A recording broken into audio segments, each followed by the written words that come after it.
Hey, this is James Han from University of Nebraska-Lincoln, Agronomy and Horticulture Department. Welcome back to CornSoyWater Demonstration Part 2. Today, I'm just going to show you guys how to interpret the results of CornSoyWater.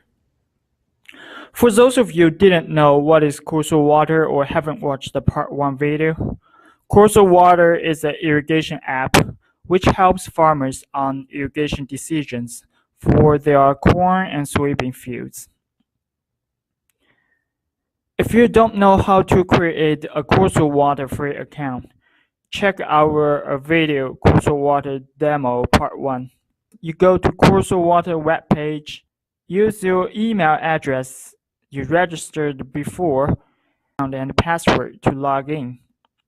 This is the email address we used last time for create account, and type in the password, and you just click login. This is the interface of your CornSoyWater account. Notice that for the major proportion of this page, we got this Google map, and we got those icons which have corn and soybeans on the map. So this account we created 3 for cornfield and the 2 soybean fields. When we click this map of the all fields, this Google map automatically shows all the fields you have been created in your account. Let's go to one of the fields. For example, we'll go to this cornfields called the Lincoln NE Cornfield 1. When we click the icon, the app automatically directs us to this result page. So this results page basically gave a farmer information whether we recommend to irrigate this field or not. At the top of this page, we got this message box indicate crop is currently under water stress. Irrigation is recommended if no significant rainfall is expected for the next 3 days, which means farmers should irrigate right now because our app predicts the field is under water stress right now. And second, in this graph, basically we show the crop water stress level and available soil water conditions for this specific field. If you look at this gold line, it basically shows like in next 3 days and the past 7 days, what's your water dynamic in the soil profile would be.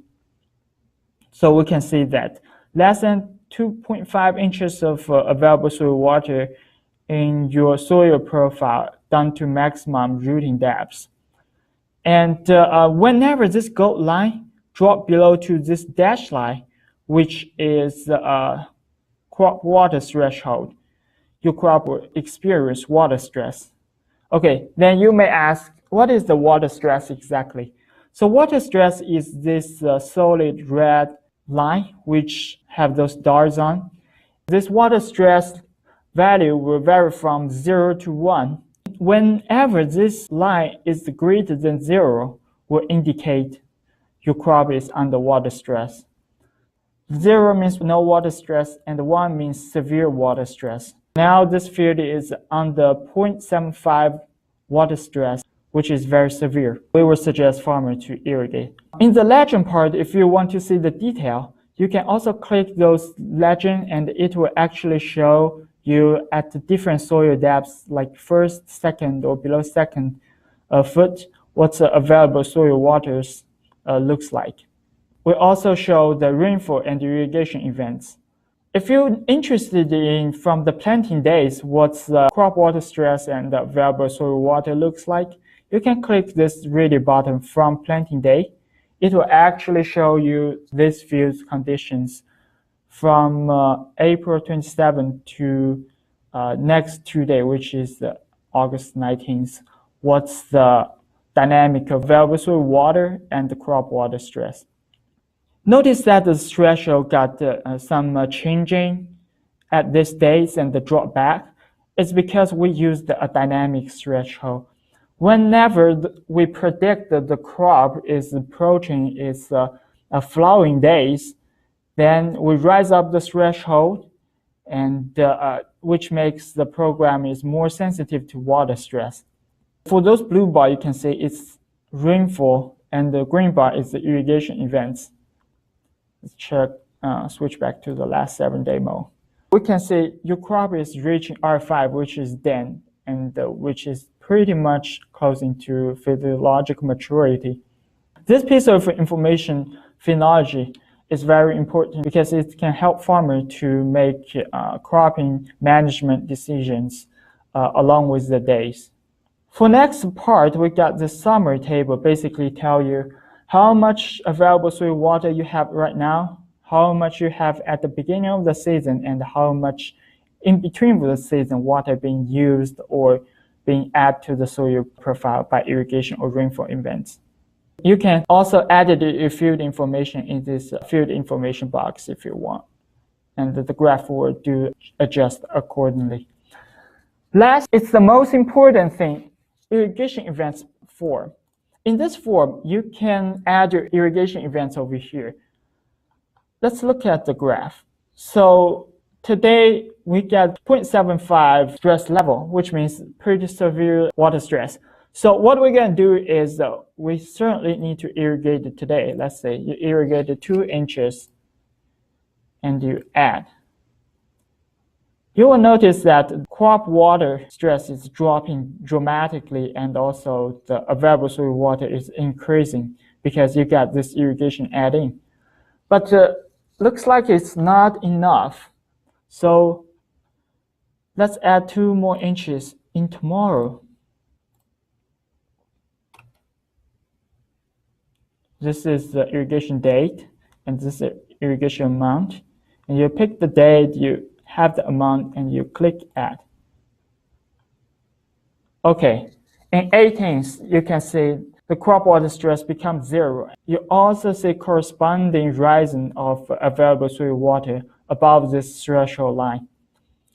Well, keep that in mind. In the central pivot system, it usually takes average about like 4 days for a central pivot to take a run. So at the beginning of the turn, that area of field already under water stress, which means it's most likely you will have that part irrigated in 4 days later. So the water stress can come back very easily. The best way to avoid this circumstance is use our program more frequently, and you can check in the today or next 3 days if you feel or experience possible water stress, and take the action like start to irrigate before. So that will help you to avoid the potential water stress. Well, we got other way to help you to monitor this process if you are not in front of your laptop every day. Download our app on our homepage for the iPhone or Android phone. Our app can actually send you the notification message every morning to show you how many cornfields or how many soybean fields you have right now under water stress. So you can use that function to help you to monitor your account. On the middle of the part, we get this cornfield list. Basically, it's all the cornfield you have in this account. And we also have some soybean fields. And you can notice that this icon showed red. It's because your field is under water stress. When you click this map of all field, your field is under water stress, then you want to taking care of those fields for sure. Okay, this is basically how we interpret the results of CornSoyWater. If you have any questions, email us at CornSoyWater@gmail.com, and we will pleasure to answer your questions. Thanks for watching this video. Have a good day. Bye.